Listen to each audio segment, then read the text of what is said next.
what's happening? This is your host, Tin Tone. Before we get started on this amazing 2025 episode, yo, guys, how cool is it that today is the 1st of January and it's just in time for a midweek drop? My smarter college people would say this is fortuitous. Hey, them college words gonna be dropping this year. You guys better be ready. But yeah, Happy New Year to all of you guys that made it through into 2025. And for those that lost loved ones along the way, hey, our heart goes out with you. And we hope that you're able to carry yourself through this year firm, strong, and happy.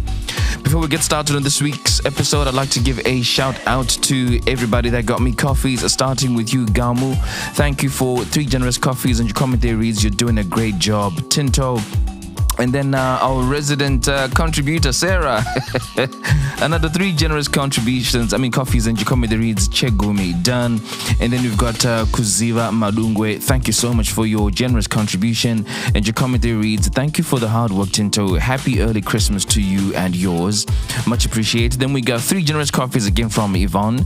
And your comment there reads, you're such a breath of fresh air. It's the laugh for me. Hey, I'll try and see if I can hit you with more of the laugh in 2025. Then I got Tari from Aussie. Hey, 5 solid coffees. Thank you so much. And your comment there reads, thanks for entertaining us, Tinto. Really appreciate this. And then last but not least, my sister from another mother, Amanda Okafor. And your comment there reads, from your favorite Nigerian in Canada, still waiting to vet your jollof rice. Hey, listen, sis, yeah? I'm having trouble balancing how much of that Scotch bonnet I need to put in there. Once I lock that in, you're in for a treat. And your comment there continues to read, so until then I can't claim it. But anyways, man, glad to see you finding consistency with the episodes once again. Just slow down, Shab, because I still have to catch up. Yeah! Well, you guys can look up to more consistency in 2025 because everything is fine and dandy and kosher on this end. If you'd like to support the podcast in a similar way, please head over to www.buymeacoffee.com/feeling station and give as your spirit leads. Remember, there is nothing too small to support the podcast that you've grown to love. With this incredible start to 2025, here is episode number 1. And hey, we just had to go down the narcissistic route. Yeah, it was a good conversation.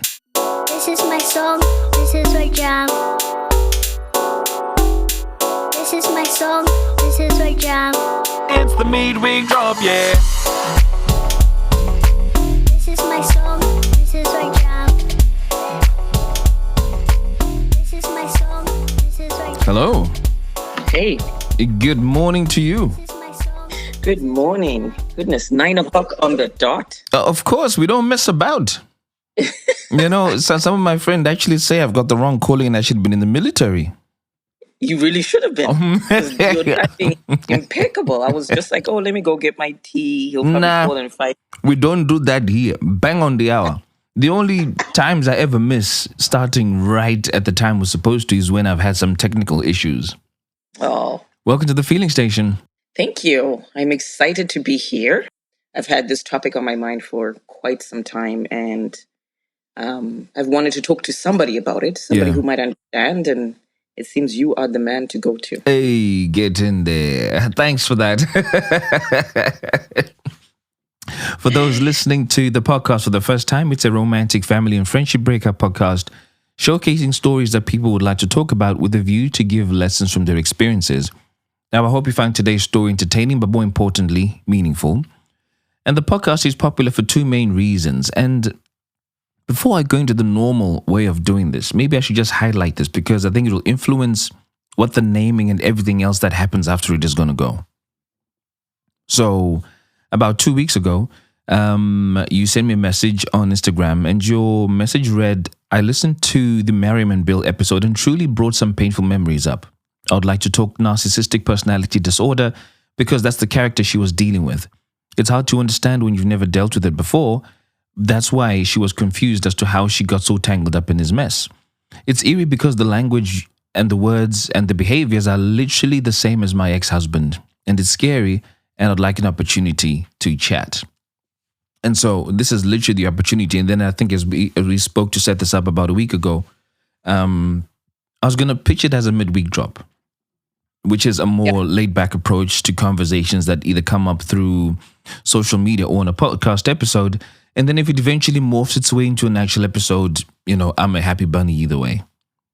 Okay. So just to set it up, one of the reasons, again, why the podcast is popular is I try to keep you anonymous. So I'm going to give you a name that I'll use for the duration of this episode. So Perfect. I've headed over to Eswatini, Southern Africa. And the name that I'm giving you is Palesa, which is Palesa. Okay. And what that means is flower. And that would be the equivalent, of a name like Rua in Shona or Luba in other Southern African languages. So it means flower. Perfect. The interesting thing is all the Palesas that I know have been problematic. Not for me.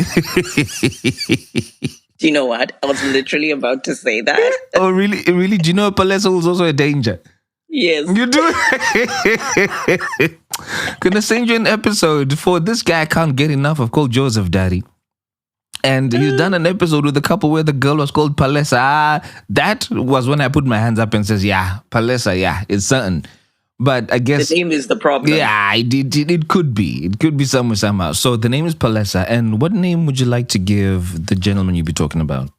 Can we call him some variation of small dick?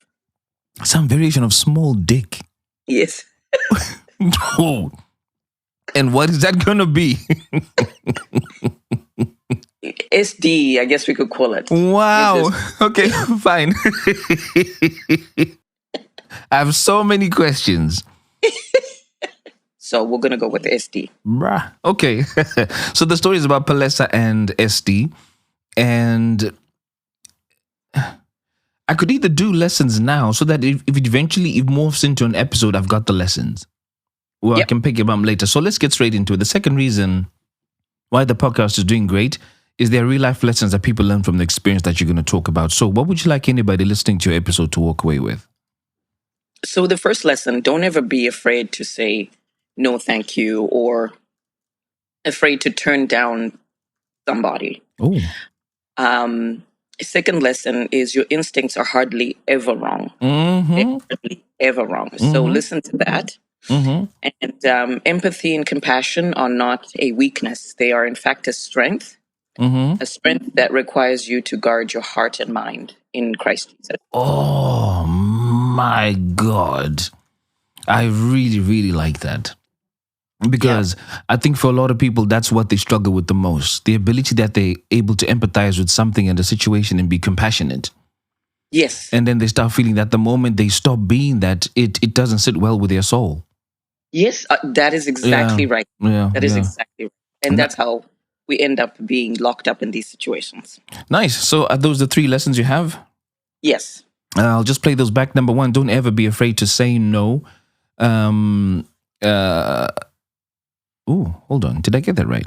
Don't ever be afraid to say no. Okay. Or afraid to turn down somebody. And then number two, your instincts are hardly ever wrong. So listen to them. And then last but not least, empathy and compassion are not a weakness. They're a strength one requires to guard your heart and mind. Yeah. Cool. So you said you wanted to chat. I'm going to give you the ball to just get cracking with it. Go for it. So I was up till midnight, just so you know, writing all this down and just making sure that I had all my thoughts in some sort of an order so that this actually made sense in the end. So I wanted to actually talk about what a narcissist is or what the narcissistic personality disorder is. Give a definition, a 101 definition for people who have heard the word, have maybe experienced something, but aren't really sure, just so they know what it is, right? So I'm going to preface it by saying, though, that I'm not a psychologist and I'm not an expert in this subject by any stretch of the imagination. Yeah. I am just a person who has experienced and is still experiencing what this disorder is. So a person with a narcissistic personality disorder is someone who exhibits behaviors that are that show themselves as self-importance, self-aggrandizement, I'm very important, very over the top. So there's two types of them, overt and covert. And an overt narcissist just as the word kind of insinuates, is everything has to be over the top. Everything has to be big display. Everyone must notice them. They are attention seekers. They need everybody to pay attention to them. They also are very preoccupied with how others see them. They need others to see them in a certain light. So they focus on that a lot. And they are very, very hypersensitive to criticism, despite how slight it might be, or they just are very sensitive to it. And the overt one focuses a lot on their status, wealth, flattery, and power.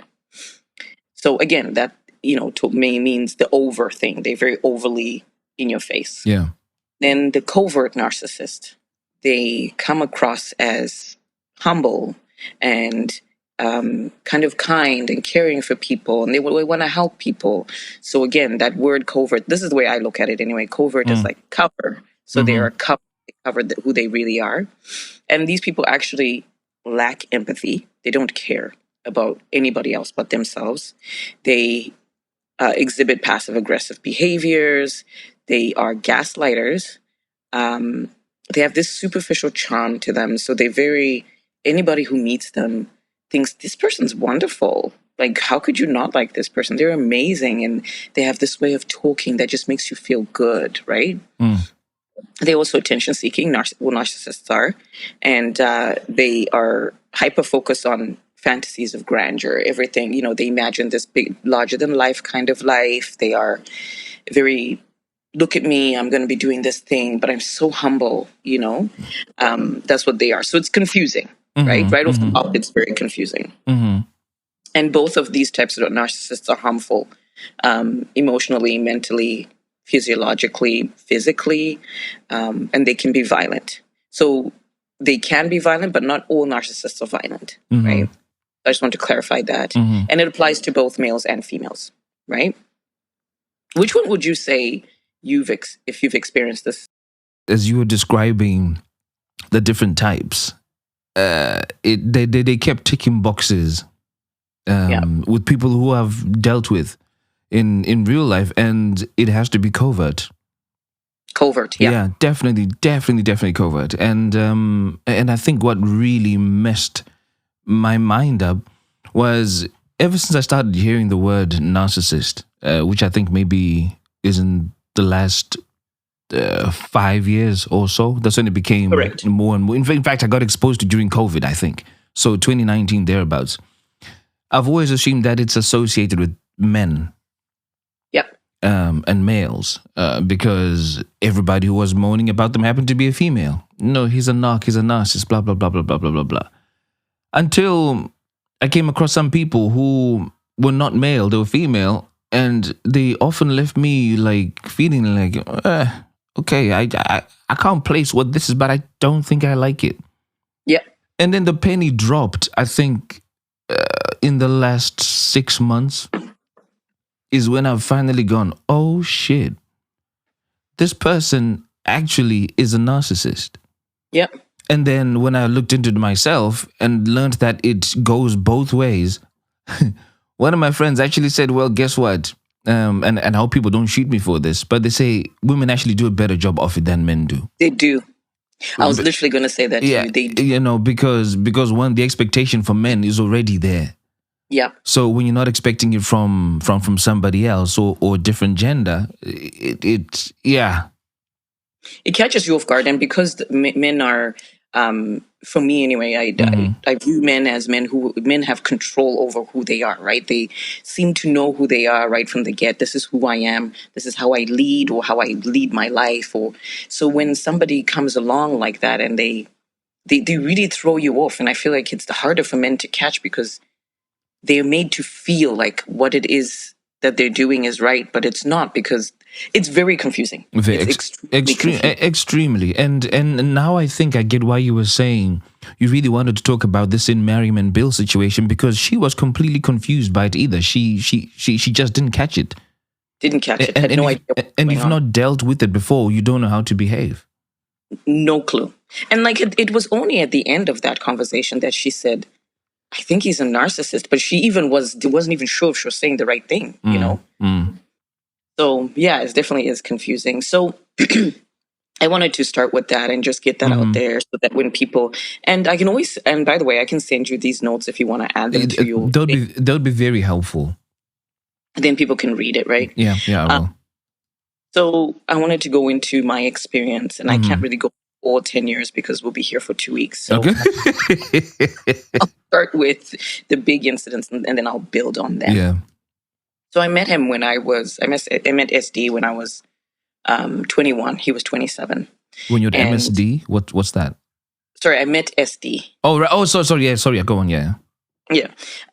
He was okay. Like there was nothing special about him. He just appeared to be a family man, as in that he was close to his family, which was important to me because I never really have been close with my own family. And so because I'm in another country, I really wanted that family experience, right? So I thought, okay, well, it'll be fine. He's not, not necessarily my type, but whatever, it's fine, right? Life goes on.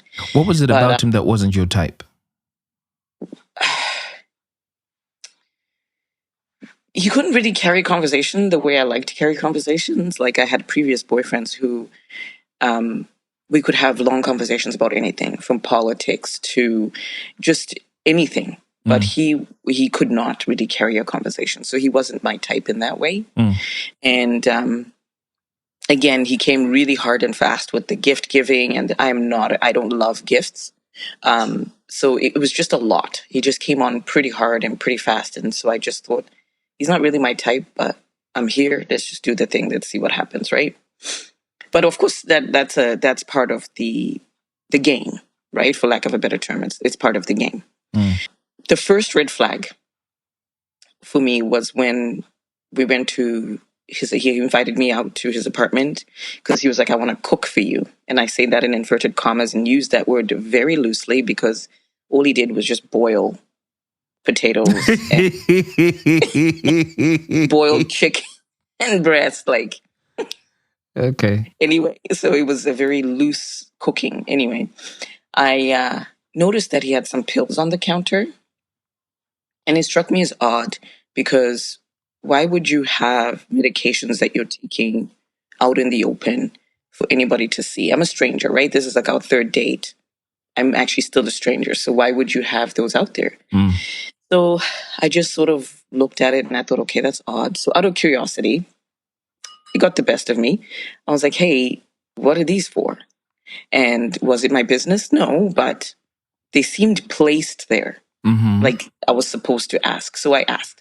So anyway, he starts telling me about his medical woes and what he's going through and what these meds are for. And, then in kicks my compassionate side. What did he say they were for? So he has this thing where he sweats a lot. I can't remember what it's called. Hyperhidrosis, that's what it's called. Oh, okay. Yeah. So he was telling me all about that and how he'd gone to the States to try to get it fixed. And now he's on these meds to try and continue the fix and blah, blah, blah.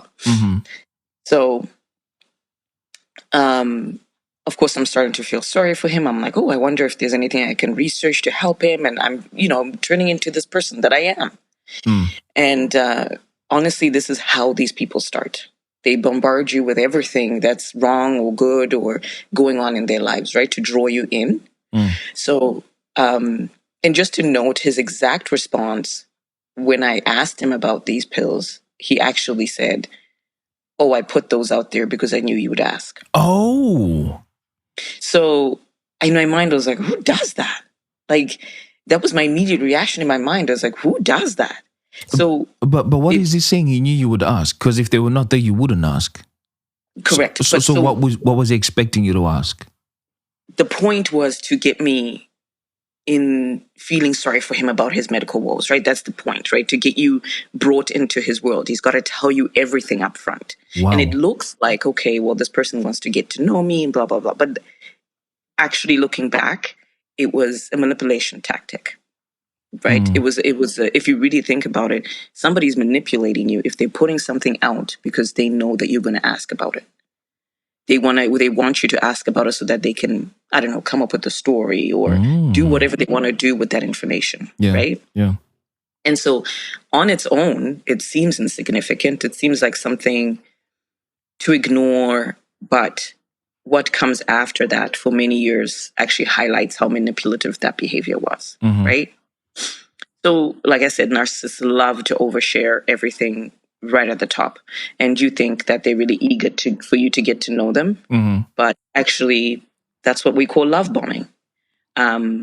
Well, that's what they call love bombing, I guess. So they are so quick to tell you everything, and you get quickly hooked into their lives.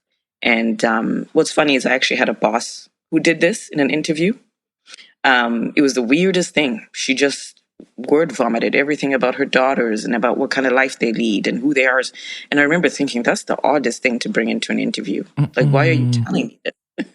But anyway, I needed the job, so I took the job, and she ended up being a narcissist as well. Right. Covert narcissist as well.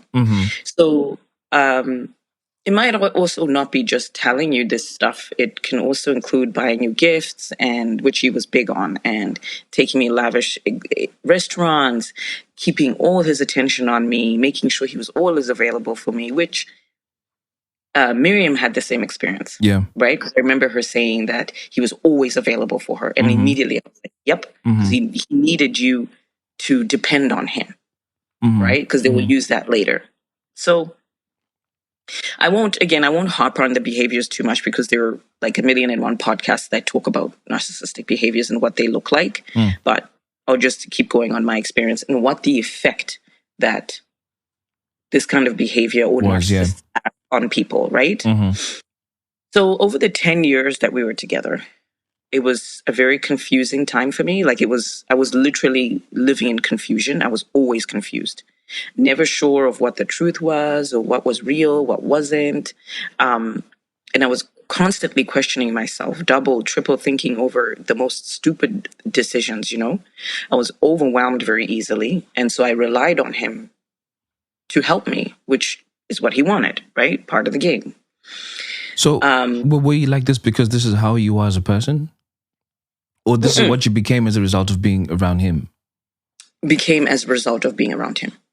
So I was always a person who knew I felt like I knew who I was. I knew what I wanted out of my life. I knew where I was, what I was doing, because I was in uni, right? I was like second year uni. And so like I knew. I came here to go to school, get the job, and start to move through my career. I had all these plans for my life, and I knew where I was going. I've always been that person. I've always been independent. Especially after going to boarding school, I didn't have a lot of support from my family. So I knew who I was. So this is what led me to feel extremely confused, because it was like, why am I feeling like this? I feel like I'm not settled in who I am, even though I know who I am. Like, it was a long time of being confused. So I'm assuming he would do and say things that would start questioning who you are. Yes. So I'm getting there. Okay, gotcha. Yeah, okay, yeah. So he had isolated me, right? Yeah. And always, he started off by passing, passive aggressive comments about my friends and my family. And I had made the mistake of confiding in him about my family, the troubles I had with them. And so, I thought I was talking to a partner, but he turned around and used that against me, and then drove that wedge deeper between them and I, right? So now it was just him and I. I barely talked to my friends because, according to him, they were not intelligent. They all came here to do some university, and university degrees are useless. And so they aren't smart people. And then I had actually gotten pregnant 4 months into our relationship. So, which was another thing.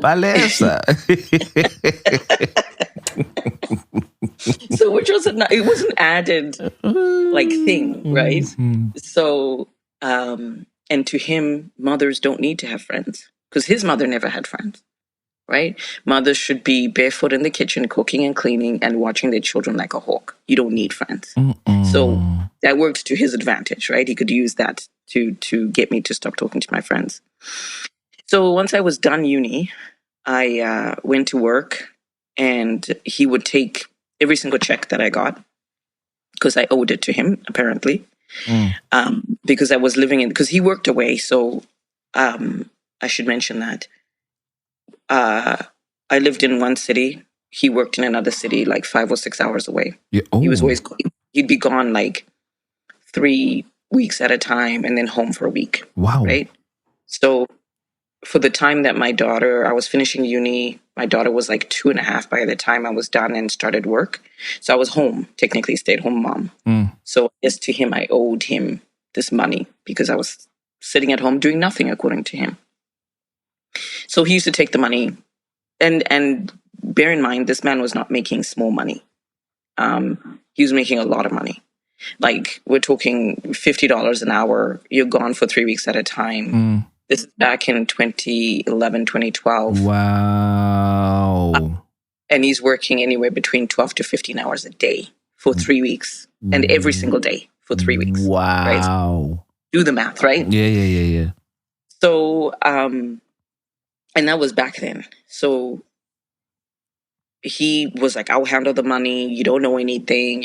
All you did was a business degree. You're too dumb to know. So Yeah. all right.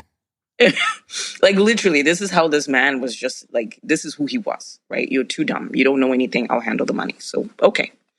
And nothing was ever really good enough. Nothing. Everything was, you have to run everything by me. So, for example, if I'm going to work, he'd ask me, okay, well, what route did you take to get to work? Okay, well, I went this road and this road and this road because I have to drop off my daughter at daycare, and then it's on my way to work. So that's not a good route to go. You should use this route. It's faster, less traffic, blah, blah, blah. And then I'd be like, no, but like that way I know that there's construction. Yeah, but you need to listen to me. So I'd take that route, end up in construction, late for work, kid doesn't get to date. Like, it would end up a mess. So I'd go back to using the route that I'm used to, and then he'd get angry, right? So stuff like that, it seems so insignificant because it sounds like, oh, he's just trying to help you. But how can you be making decisions about how I'm getting to a destination when, number one, you're not even here? Number two, I know the destination I'm going to. I go to work every day. So I know what construction I'm encountering. I know what traffic is like at certain times of the day and things of that nature, right? But now I'm literally questioning everything. I'm questioning and asking him, okay, well, what way do you think I should go today? Like, did you see if there's any traffic this way? Like this is dumb, like really quite pathetic if you think about it. But in those days, it seemed like, oh no, he's just trying to be supportive and trying to help me make sure that, I get to places on time. But in essence, it was a controlling thing, right? Yeah. So, and it was also, if I did say to him, hey, I did take that route you told me today. However, I ended up really late for work because of train and whatever else happened. He'd be like, I never told you to do that. Oh, my days. So the gaslighting, right? And then it's like, okay, but, and then you can't argue because you're so confused because maybe that's not what he said. I don't know, right? You become so, again, all of this stuff on its own seems harmless or insignificant, but it adds up as time goes on, right? I just noticed, you didn't add the lack of accountability with either the overt or the covert narcissist. Is that something that should be in there? Because what you've just described there is somewhat a lack of accountability for something that he had said before and got wrong. Yes. So yes, definitely that should be added there. Lack of accountability. They don't even know what that word means. Yeah. They don't have zero clue. That's why the gaslighting, right? Because they can't take accountability. So one of the biggest fights actually that we had, and I can laugh about it now because in hindsight, it was actually quite ridiculous. But I wasn't allowed a babysitter. I was never allowed to get a sitter because, again, I'm a mother. Where am I going, right? I'm not allowed to have a life outside of my child. So, but it happened, my friend had moved here from another country, and we had been friends back in Zim. Yeah. And so we reconnected, and then I connected with a friend of hers. So I'd become friends with her friends. And this other friend needed somebody to talk to one night. She was just going through some stuff, and she's just like, I need like 2 hours just for someone to talk to. I can't do it over the phone. So I was like, all right. It took me a full week to muster the courage to say to him, hey, I want to do this on Saturday. I'm going to try and get a sitter. I'm going to vouch for them through this person, and this person. It's only going to be 2 hours. This is the place I'm going to. And this is the time I'm going to be gone. So I thought, okay, I've ticked all the boxes, because he said if you ever need to get a sitter, because they have these moments where they seem like they care, right? And it seems like you're getting that light of somebody who loves you and wants to talk to you. Yeah. So I just had caught him in that kind of a window. And so he was like, yeah, no, that's fine. It seems like you've ticked all the boxes, which is insane. I'm an adult. But anyway, I was like, all right, so I'm good to go. So I leave and I go to meet my friend. And I should mention this. He had cameras in the house to watch me. Yeah. There were cameras in the house to watch me and my daughter all the time, right? And when he put them in as, oh, but if somebody comes in, a robber comes in or something, I want to make sure that I can see them, blah, blah, blah. That was his excuse. So I don't remember if we didn't have a camera outside of the house. We just had a camera inside of the house. So anyway, I'm at this supper and my phone is just buzzing and buzzing and buzzing, and I had it upside down. So I finally said to my friend, I have to check. So I check, and he sent me, we were talking 20 texts and like 15 phone calls, and he's just going and going. So I'm like, okay, well, I got to answer. So I answered it. And he's screaming into the phone, go home now. And I'm like, what happened? Like, what's going on? And he's like, check your texts. So I checked my texts, and he sent me screenshots of the camera. Yeah. And they're like 1 or 2 minutes between each picture. And it's my daughter. She's in the kitchen, and the babysitter's on the couch. Now, you know how these North American places are. Everything is one giant room, right? The living room, kitchen, everything is attached. So it's not like the sitter was in a completely separate room.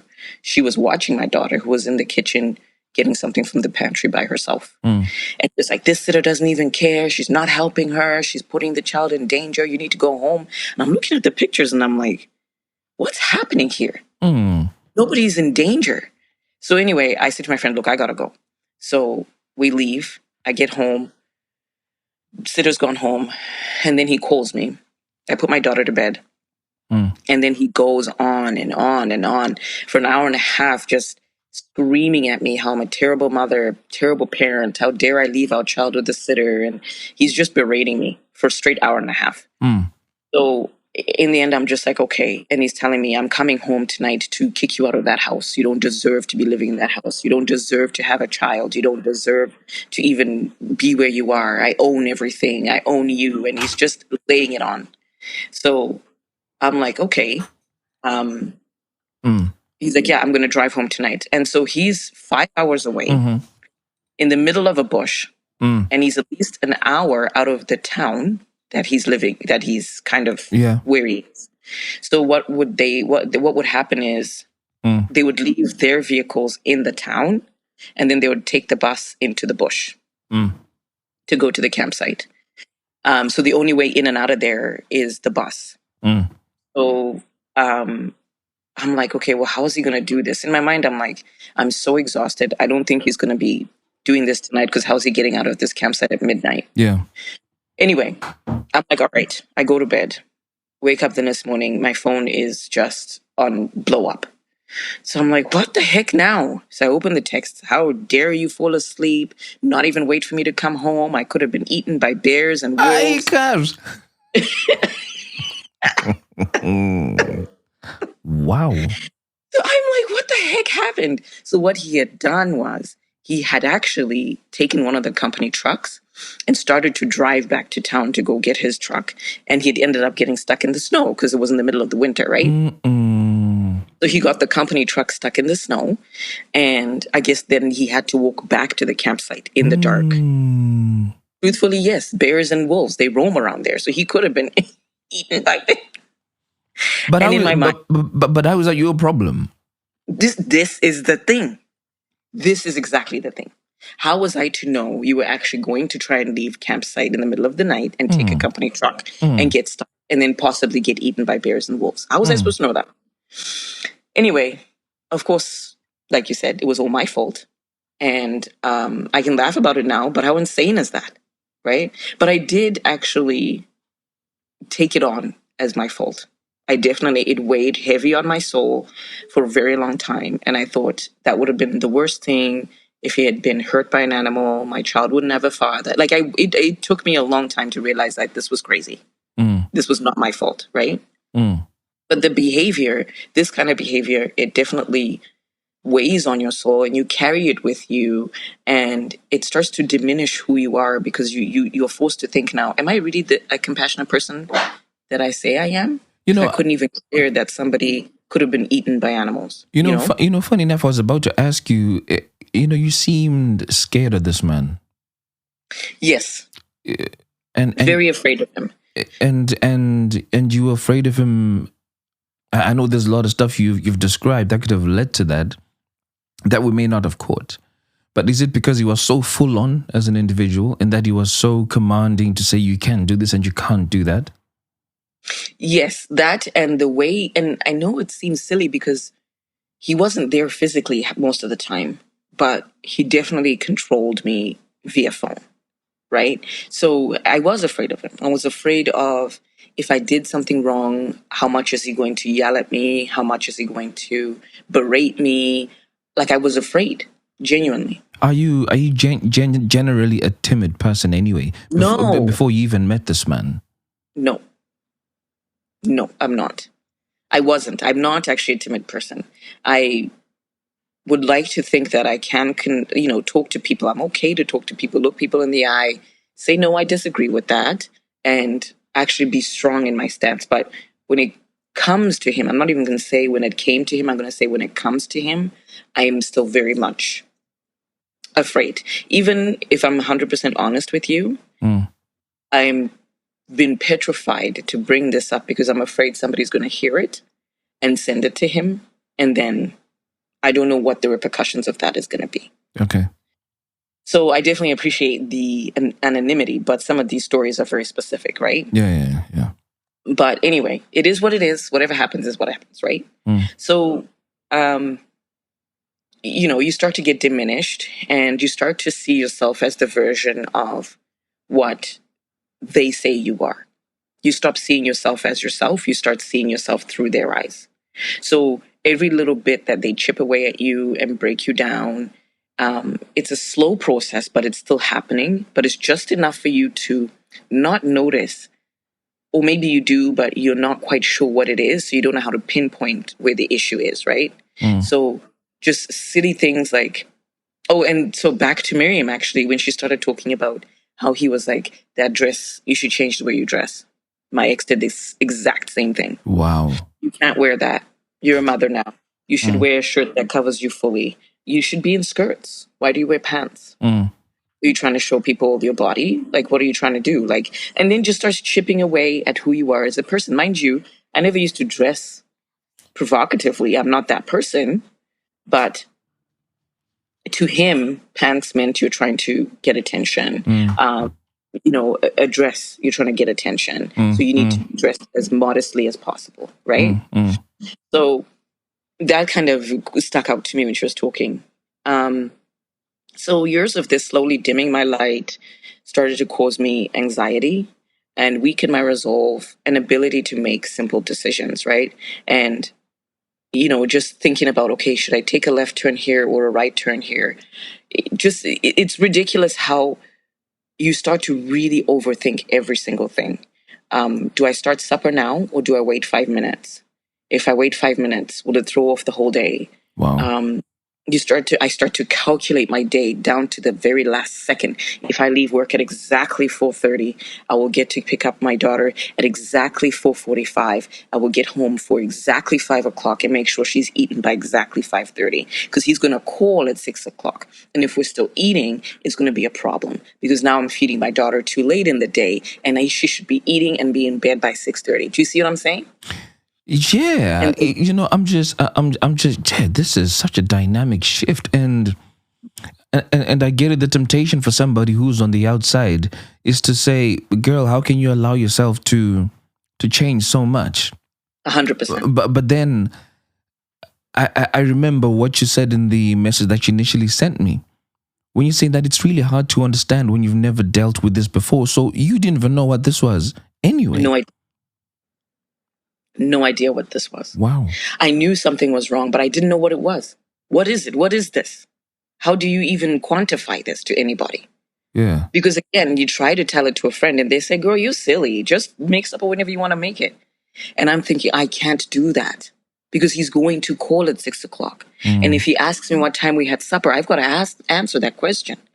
Right? I can't say, or he'll ask my daughter and she's 5. What is she going to do? She's not going to lie. Of course, She's just be like, yeah, we're eating supper now. Right? And then it would become a problem for me. So all those little things, I have now carried on. We are now 5 years out, and I did since I left, and I am still doing that up until now. And yes, I'm still extreme. Like even even this whole thing for me to ask you yesterday, okay, are we doing this? Because I was like to myself, okay, well, when I get home today, I gotta make supper. I gotta be done by 7, and while the supper's cooking, I'll sit down and I'll type out what I want so that by the time we eat, I can tell my daughter to come eat, we eat, and then I'll get her sorted. She's 14, bro. She can sort herself out.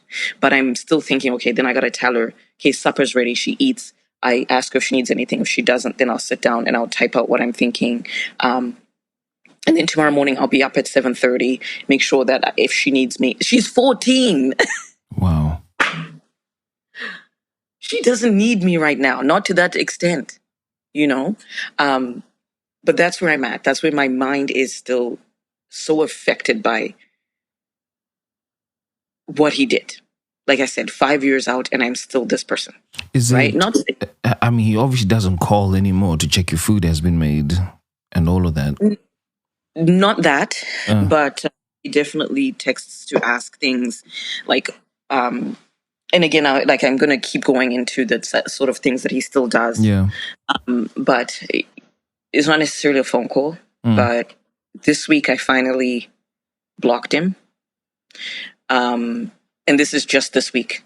I've never blocked him in the 5 years, but I finally thought I have to do something because he's mentally torturing me with constantly asking me, okay, the girls, are they wearing coats today? Like, I've lived in this country long enough to know that when it's minus 16 out, a child needs a coat. Of course, yeah. I'm not dumb, but these are the things that he does, right? To make you question yourself. Okay, well, did I actually put coats on them? Man, come on, man. I know I put coats on them. I'm not like, this is foolishness.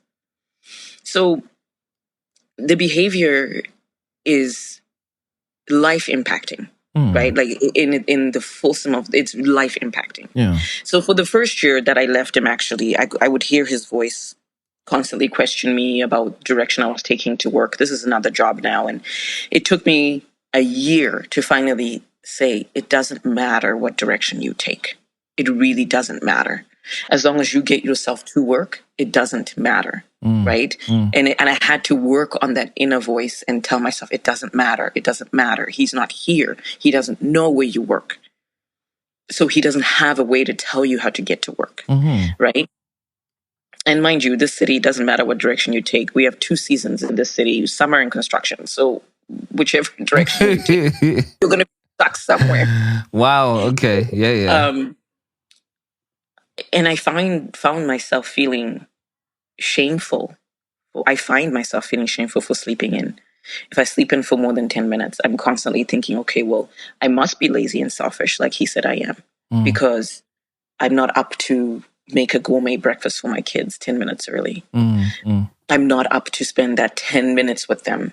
Instead, I'm being selfish and sleeping in, right? I must be a terrible mother like he says I am. I can't barely spend money on myself because, and I'm not talking hundreds of thousands of dollars. I'm talking about $10.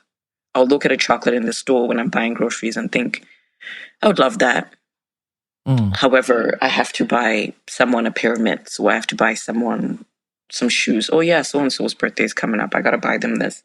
And if I do spend that $10, then I got to make sure I spend $50 on each of my children to make up for it. Like, it's insane how badly he's affected my mind. It's an absolute mind fuck. Excuse my language, but that's what it is. And so to this day, like I said, it's a little bit, it's on a lesser scale, admittedly, but I do still find myself questioning the things like, so when he takes them, I do find myself on that day, I have anxiety. I have to make sure that they have their hats, their coats, their boots, their whatever they need for their activities. I have to make sure that everything for what they need for school, everything is together, put together nicely. So Yeah. he doesn't have a reason to contact me and ask me for anything. But please believe that he always finds a reason. Oh, what is this coat that you bought? Where did you get this? And how does he know that you got a coat? Because they would go to his house with the coat on, right? And he'd be like, where's the coat that I bought them? What's the difference? What? What's the difference? Right? Oh, this coat you bought is too small. And she doesn't like this color. Why would you buy this? Like, it's asinine on the face of it. But I don't even know what to say. But I also get where you are with this. yeah. So it's incredible how much they have an impact on your life. So, I mean, I'm a little bit better now. In the last 6 months, I've definitely whittled it down to whenever he goes off on me or texts me, I'm down to only thinking about what he said for 30 minutes as opposed to a full day. So I think that's a win. I think that's an improvement on my part. So if he says something like back to the codes thing, or this code, or you did this wrong, or whatever it is, I used to internalize that for the full day and it would affect my whole day. But now finally I'm at a point where I might open the text, I would read it, and then I would only allow myself 30 minutes to ruminate and feel shame and feel bad for 30 minutes. And then I got to flip my mind and say, no, you didn't do anything wrong. The kids are warm, they're safe, they're healthy. And kind of really work my mind to make myself believe that I'm doing the right thing. So for me, it's a win. A win is a win, and I'm going to take it. 30 minutes is better than a full day, right?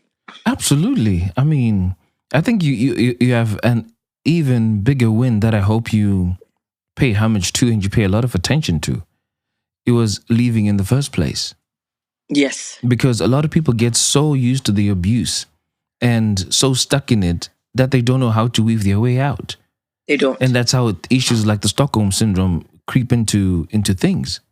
Yes. Where you fall in love with your abuser and you just can't do it and you get so used to it. I mean, I have an episode where this girl got so used to being abused by the guy that she would deliberately put a picture of a random person on a WhatsApp as a profile picture so that he would ask who that is, beat her up, and then when she's beaten up, she knows that there's gifts coming soon afterwards.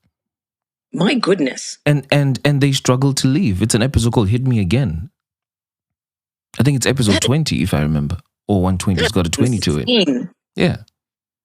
So this is what I totally get about what is happening with this whole thing, in that you just don't know what to do. But your biggest victory was actually leaving. Was leaving. How did you decide to leave? What happened? So actually, it was a culmination of a few things. So we ended up actually moving to closer to where he was working, because he kept insisting, oh, I need to come home. I need to be home every day, blah, blah, blah. So once we moved there, I actually met a girl. And so at this point, this is year 8. And so we hadn't really lived together per se, because he'd be gone for 3 weeks and then home for 1, right? Mm-hmm. So we actually hadn't lived together for any length of time. So once we moved, I realized that, okay, now we're going to be living together. And his behavior became more extreme and very apparent. So in those 2 years, I had actually met one of his friends that he grew up with, his wife. I met her, and we became fast friends. And I was allowed to be friends with her because she was a wife of someone he grew up with, right? Oh. So I was allowed to make that friend. And so I would go for walks with her, and I would started to voice some things that I was experiencing. And without even realizing it, she'd just be like, that's not true. Okay, that's not a good thing. That's not how that works. Just making comments like that that allowed me to start to question some of his behavior, right?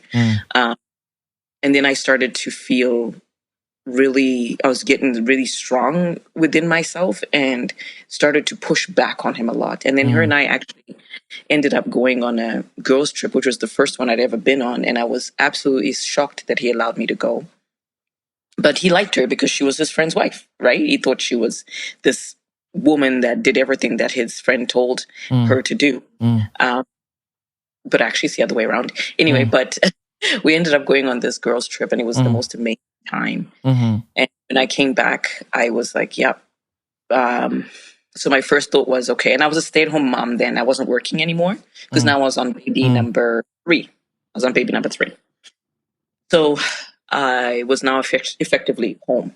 So I started thinking when I came back, it was April of 2019. I was like, okay, so you need to find ways to take $50 out of every grocery and kind of hide it, so that you can find a way you have a little bit of money when you leave. So, so you still weren't working because you said there's no need for you to work? Yeah.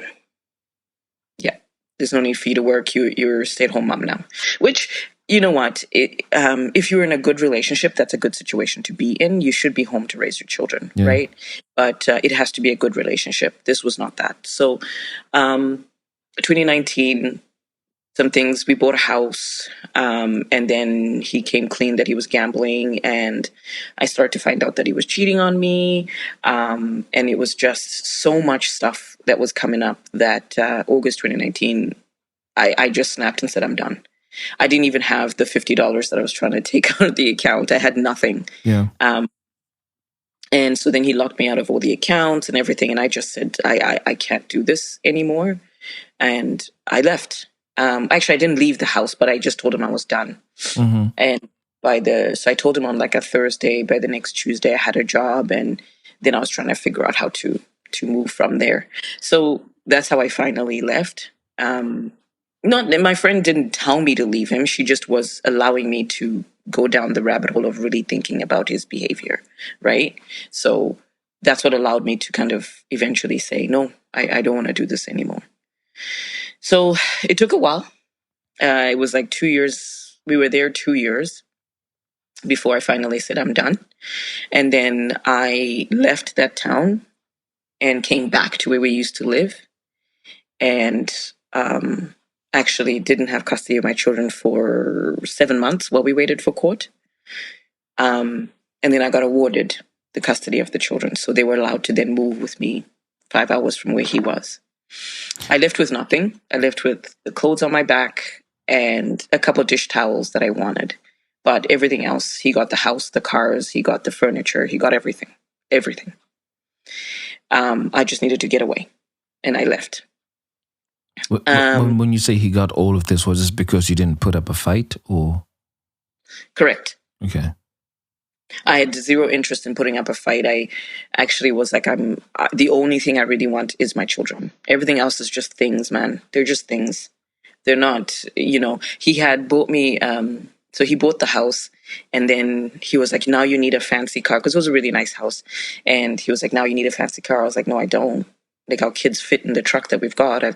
We don't need another car. Then he was like, no, it has to match the house. And of course, that grandiose type of behavior. Jeez. And he was like, no, I'm going to go get you a car. So he came, he drove 5 hours down. I don't know why he thought but now I know because he was cheating. Drove 5 hours to the next city to go get me a Ford Lincoln. And he showed up with it and parked it in the driveway, was taking all sorts of pictures and videos and posting it. Look what I got for my wife. I bought her a beautiful house and a car. And I was so embarrassed because this is embarrassing to me. Why are you doing this? Right? And so when I told him I was done, his first reaction was, well, I'm selling the car. I was like, that's fine. I didn't even want the car. I did not want the car. And so the day he woke up to go sell the car, he had all this, I had to laugh. He had so much cologne on. So much cologne on. You could smell it through the house. And he was like, I'm going down to this city and I'm going to go sell it there. And you're going to suffer. And I was like, that's fine, man. Like, take the car, go sell it. But of course, he had been on the dating apps. So he was coming to the city to meet a girl anyway. But he was just going to sell the car, right? And I didn't care. I just didn't care. I just wanted out of that relationship. I just wanted out. So actually what ended up happening, how it happened was he took the children to another province, and I ended up leaving the house because that was the only way I was actually going to get out of the house. And unfortunately, that meant I had to leave my children behind for a short time so I could get to court. And so then July of 2020, I was awarded custody of the children. And because he's a narcissist, they don't actually, I'm going to say this in Shona because one actually, Okay. avana basa nevana. Abatumbo vada avana bachuna. Ashudei nevana. Avana basa now, right? So they only care about themselves and what others think about them. So he could not stand the fact that I got awarded custody because to the outside, to his flying monkeys, I don't know if you heard that term before. Yeah, to his flying monkeys, he's the best dad. So how does the best dad not get custody? That doesn't make sense, right? Yeah. So, but Jivana, really, it's about his perceived persona, right? So, like, I just kind of want to close this out by saying I dislike very much when people are quick to dismiss their partners as narcissistic or abusive because it's the trend right now. When they don't actually really realize the damage that these people do to people. And my experience has been that it's actually very damaging, and I'm still trying to deal with it, still trying to learn and unlearn the effects of the behaviors he's had on my life.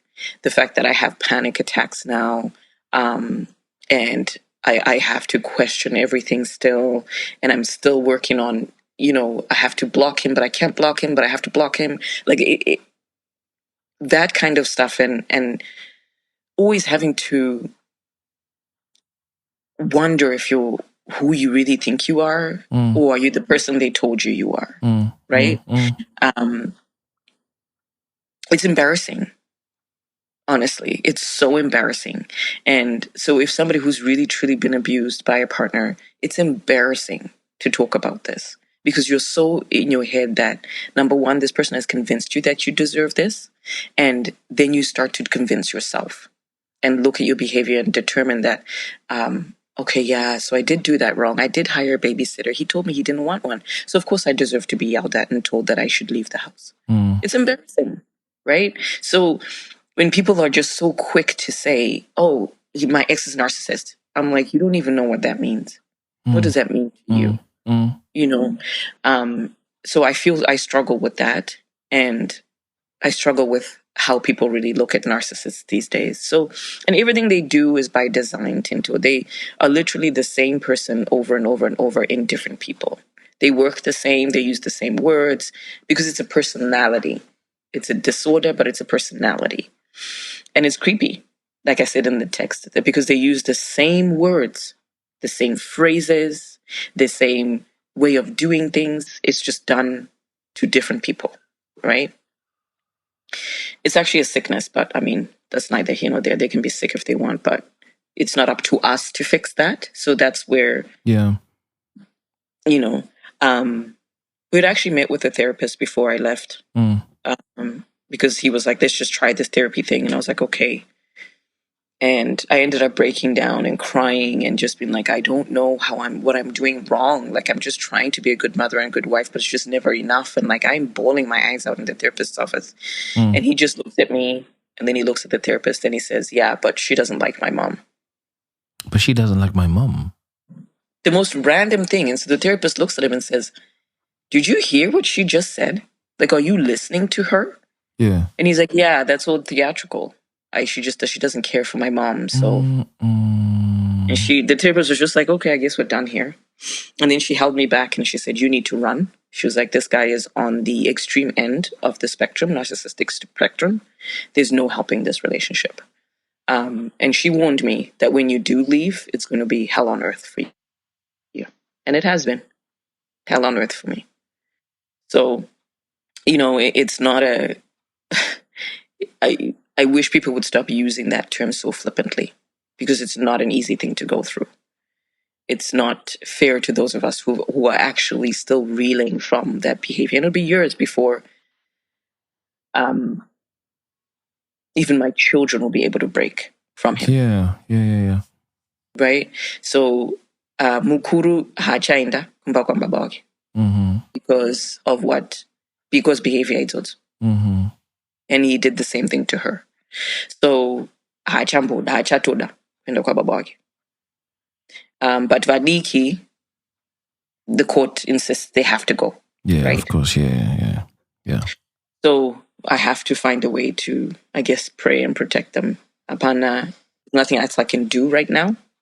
I'm pretty sure we're heading to court next year again, and I will find a way to maybe, less time. I don't know what that looks like, but we'll see.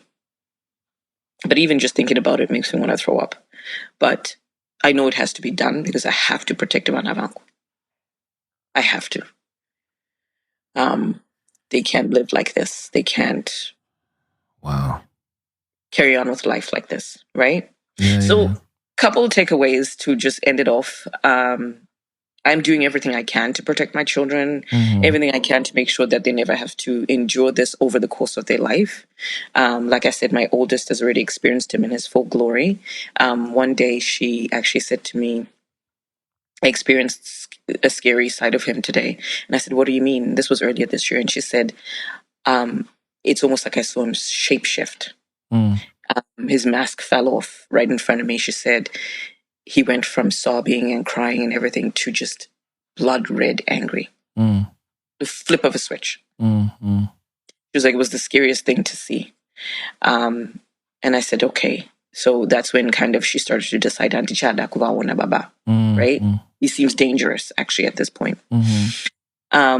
If there's anyone who's listening to this today or whenever they listen to it and has or is experiencing this type of person, because I also learned that parents can be narcissistic. Obviously he is a parent, so he's narcissistic, but people who've experienced as us as adults who can look at their parents and go, something's off with my mom, but I don't know what it is.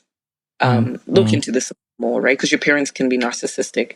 A friend, an intimate partner, please know and hear me when I say, I see you, I validate you, your emotions are valid, your thoughts and opinions are valid. You are loved and you are strong and you are cared for. And the family and friends that you've been isolated from, they want you back. And I am praying for you. And I'm going to try not to cry. But I know what you're going through, and it's not easy. And it's going to be a lifelong journey of healing and unpacking all this stuff. But you are seen. And you're not crazy. If nothing else you hear, you're not crazy. And listen to your intuition. It's telling you something. Pay attention to it. So that's really all I wanted to talk about and just touch on and say, this behavior is not okay, and it has lifelong effects on people. It does. Yeah. The older I've become, the more sensitive I am what my behavior towards people that are very close to me is. Yeah. My behavior, my choice of words, and most definitely my actions. Because I don't know to what extent I'm fueling a pre-existing trauma, or maybe one that I'm responsible for playing a significant part in. 100%. And besides not thinking that God looks at that lightly, it's just the mere fact that this is just going to pass on to somebody else. So if I'm being reckless with my words and my actions towards an individual that makes them shell up, let's say you, for example, right? You've shelled up and now you're dealing with panic attacks. You have to think about the impact a message has on you when it comes onto your phone. Imagine now meeting a guy who's genuinely interested in you. And then out of genuine concern, let's say you're meant to be home at 5 o'clock and you're not home and they're genuinely worried. Hey, babe, are you okay? Where are you? You're going to be like, oh shit, here we go again. Yeah. And yet, 1,000%. Yeah, and yet it could be the complete opposite of that. It's someone who genuinely just wants to know and they don't even want to be in your business like that. And I- then, and then it extends to the people who, who we have as children. Yes. So, there's a formed view that maybe one of your children could start having to say, okay, is this what it's like to have Yeah. a partner, a boyfriend, a husband? And I really don't know but what to say or how to move this forward, but at least to just be really grateful for what you're saying, because it's very real. Yeah. At least now you've had the experience, you've got the tools to at least try and recognize a situation when it's difficult. And I think your first lesson there is to say, hey man, it's okay to say no thank you, or to be afraid. Don't be afraid to turn down somebody, because you're just trying to heal. Trying to protect myself, trying to protect.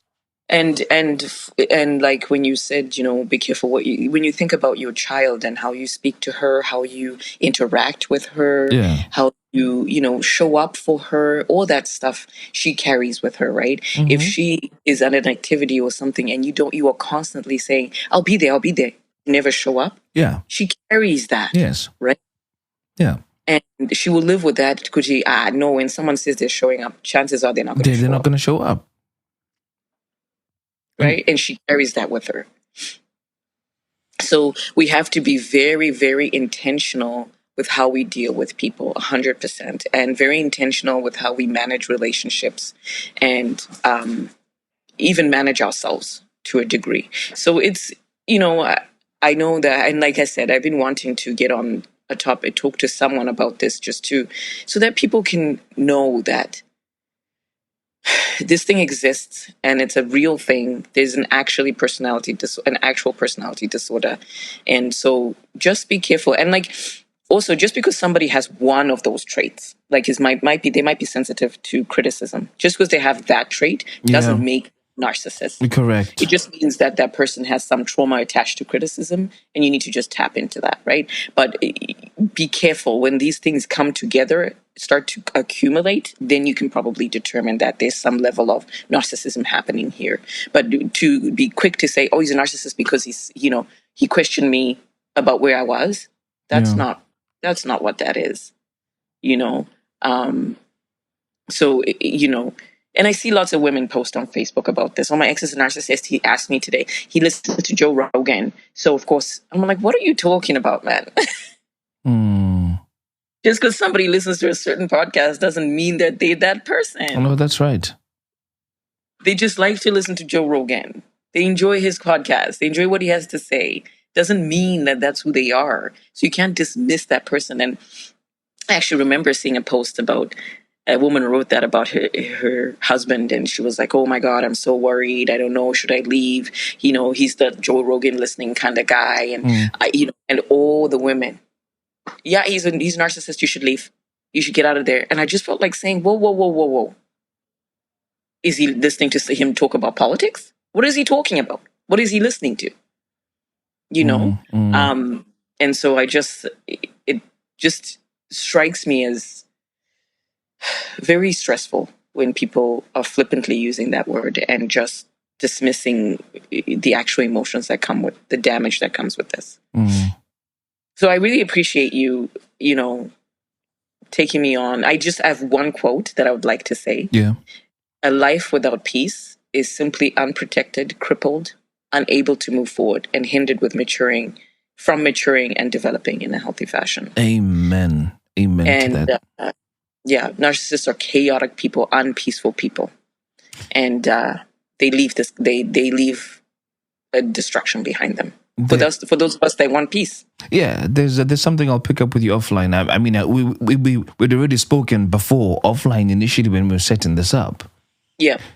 And there's something about what you've just said there that I know is very, very real. I mean, I have a very close friend of mine. I love this guy to bits.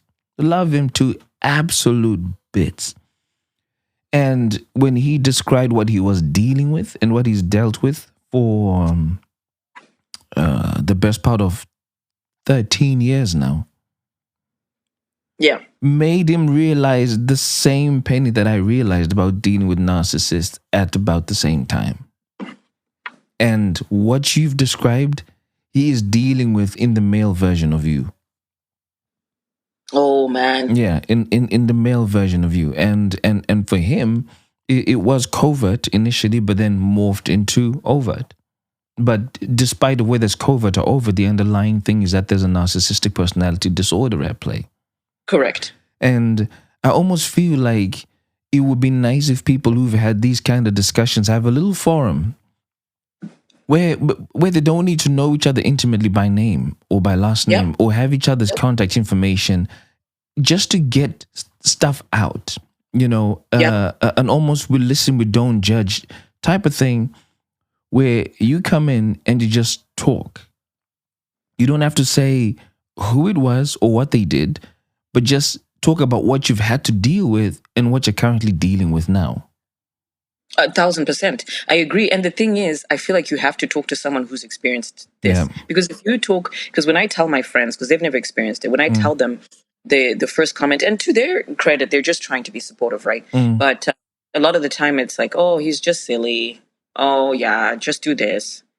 And it's like, man, I understand what you're saying. And it seems very simple, very clear, black and white, just do this. Even blocking him, my therapist is the one last weekend is one that was like, you need to block him. And because the court actually ordered that we communicate through an app that the court sees. So she was like, you have that. So just block him. Block his number. And then he forced him to contact you through that app. Because then if he's going to be abusive, that's not the court able to see. So it took everything in me to finally do that. But she was right. Because now, because he knows that the court can see these things, he's not doing the things. But it won't be long. He'll be back to it, right? To abusing me. But I'm not going to unblock him. I'll just keep using the app. And the thing is, you've already said that these people are very calculating and they know exactly what you're doing. Exactly. So he's going to have his calculated moves anyway. Yep. So every time he writes to me on this app, it's good morning. I just wanted to say that I'm going to eat. And it's like, dude, I know what you're doing. Yeah. You don't talk like this. Every a bitch or you're such a witch. But now all of a sudden it's good morning. Once beaten, twice shy. Shy.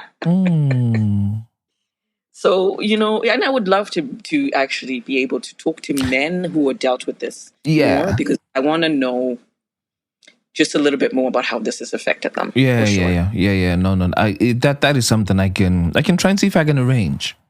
And it's very likely going to be in the form of an X space.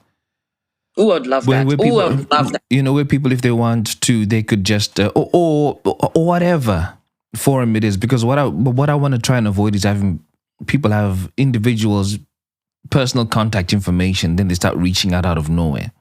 Yes. Yes. So what I can leave that with me. I'll try and see if I can set it, because whilst I'm saying this, I've just thought about episode 179, which is called Dance to My Tune.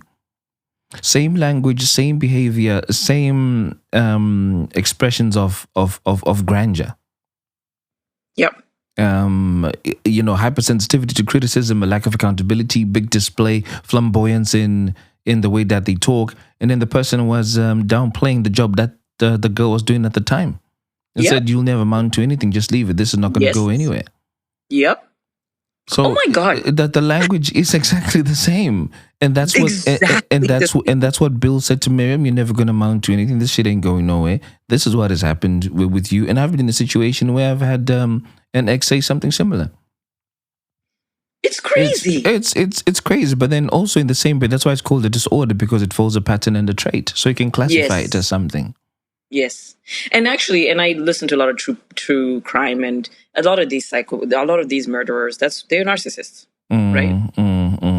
So they just about them, and they don't care about the consequences of their actions. They don't think they would ever be held accountable, because why? I killed them. It was their fault I killed them. I was actually listening to a true crime the other day, and basically it was his fault.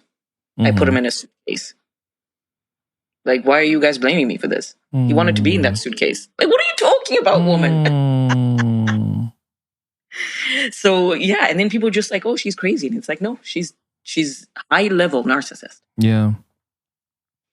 So yeah, it is a disorder, and I think it deserves, from a perspective of just, from the perspective of people who've actually experienced it and are dealing with it, rather than just telling people what their behaviors are, because we can read that all day till you're blue in the face, but it doesn't actually help you cope with the damages, right? Mm-hmm. Well, Palesa, thank you so much, man. I've got lots that I'll share with you in a little bit. But for those who've been listening to this episode, thank you for joining yet another episode of The Feeling Station. I'm your host, Tinto, and I will catch you in next weekend's episode. Peace. Thank you.